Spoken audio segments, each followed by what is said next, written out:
Latest updates ఎప్పటికప్పుడు పొందడానికి big TV WhatsApp channel follow అవ్వండి. లింక్ డిస్క్రిప్షన్ లో ఉంది.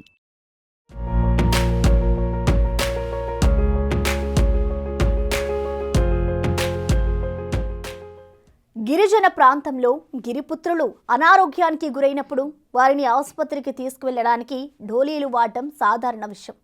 గిరిజన ప్రాంతంలో గిరిపుత్రులు అనారోగ్యానికి గురైనప్పుడు వారిని ఆసుపత్రికి తీసుకువెళ్లడానికి డోలీలు వాడడం సాధారణ విషయం. గిరిజనుల నివాస ప్రాంతానికి సరైన రోడ్లు రవాణా సదుపాయం ఉండదు కాబట్టి అత్యవసర పరిస్థితులలో డోలీలే దిక్కు. ఇక వర్షాకాలం అయితే వాగులు వంకలు పొంగుతుంటాయి. గర్భిణీ స్త్రీలకు వృద్ధులకు డోలీలే దిక్కు. ఇక మీదట ఈ పరిస్థితుల్లో మార్పులు రావాలంటున్నారు ఏపీ గిరిజన శాఖ మంత్రి గుమ్మడి సంధ్యారాణి. డోలీలు అన్నవి కనిపించకూడదు అంటున్నారు. మరి ప్రత్యామ్నాయం ఏం చేస్తున్నారు అన్నది ఈ స్టోరీలో చూడండి.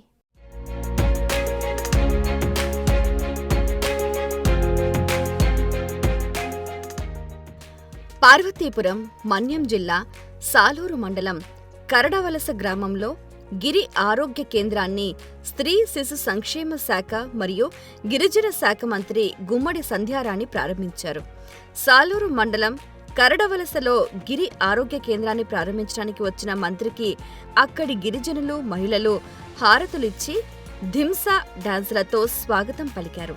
ఈ కార్యక్రమంలో మంత్రి సంధ్యారాణి మాట్లాడుతూ గిరి శిఖర ప్రాంతాల్లో ఉన్న గిరిజనులు అనారోగ్య సమయంలో మరియు ప్రసవ సమయంలో ఎలాంటి ఇబ్బందులు పడకుండా డోలీ మూతలు లేకుండా ఈ కంటైనర్ ఆసుపత్రిని ఈ ప్రాంతంలో ఏర్పాటు చేశామని తెలిపారు.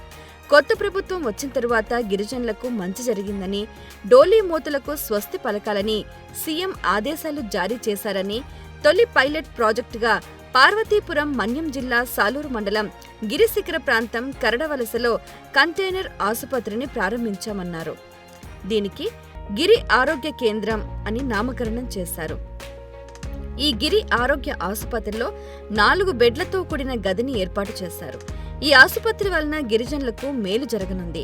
సాలూరు మండలం 10 గ్రామాల ప్రజలకు ఈ ఆసుపత్రి ఉపయోగపడుతుందని గిరిజనులు సంతోషపడుతున్నారు.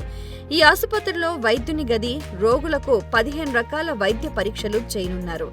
ఇది రాకెట్ యుగమని, ఒక సెల్ ఫోన్తో ఎక్కడి వరకైనా వెళ్లొచ్చని, అలాంటిది ఈ కాలంలో ప్రసవ సమయంలో మహిళలు ఇబ్బంది పడుతున్నారని, నడి రోడ్డుపై గిరిజన మహిళల ప్రసవాలు చూస్తున్నామని, ఒక మహిళగా చాలా బాధపడుతున్నామని మంత్రి సంధ్యారాణి అన్నారు.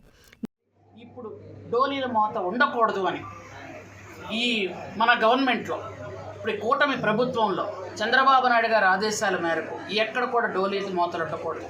డోలీల మోతలు ఉండకూడదు అంటే ఏంటి? ఖచ్చితంగా ప్రతి గ్రామానికి రోడ్లు వేయాలి. రోడ్లు వేస్తేనే డోలీల మోతలు కొంచెం తగ్గుతాయి. కాబట్టి దానికి మీకు అందరికీ కూడా తెలుసు, మొన్న ఆదివాసీ దినోత్సవం సందర్భంగా 2000 గ్రామాలకి కనెక్టివిటీగా 2500 కోట్ల రూపాయలు గౌరవ ముఖ్యమంత్రి వర్యులు శాంక్షన్ చేశారు. కాబట్టి ప్రతి గ్రామానికి కూడా రోడ్డు వేస్తాం. ఈ డోలీల మోతలు మీకు అతి త్వరలో తప్పించే ప్రయత్నాలు చేస్తాం. ఈ లోపుగా ఇట్లాంటి కంటైనర్ హాస్పిటల్స్ ఉండడం వల్ల ఇక్కడికే వచ్చి వాళ్ళు చూస్తారు. ఏదైనా ఎమర్జెన్సీ ఉందనుకోండి, పక్కనే పిహెచ్సి కాబట్టి డాక్టర్ వెంటనే ఇక్కడ పరిగెత్తుకుంటూ రావడం కూడా జరుగుతుంది. ప్రజెంట్ ఇక్కడ ఏంటంటే బిఎస్సి నర్సింగ్ చేసిన ఒక నర్సు, అలాగే ఏఎన్ఎం, అలాగే హెల్త్ వర్కర్స్ కొంతమంది, అలాగే ఆశా వర్కర్లు, వీళ్ళంతా కూడా ఇక్కడ ఉంటారు. అన్ని రకాలుగా సేవలు అందిస్తారు. అలాగే వారానికి 2 సార్లు డాక్టర్ కూడా ఇక్కడికి వస్తారు. వచ్చి ఇక్కడ ఉన్నటువంటి పరిస్థితులన్నీ కూడా చూసుకుంటూ వెళ్తారు.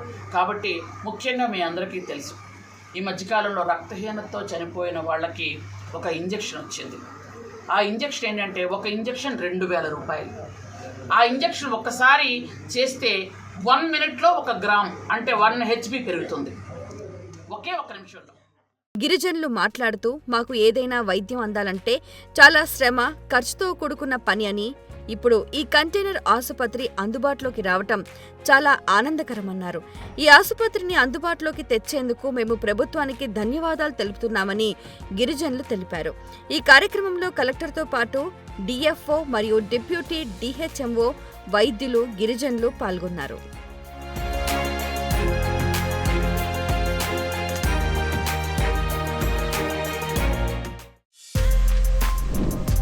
For more videos like this, subscribe Big TV channel.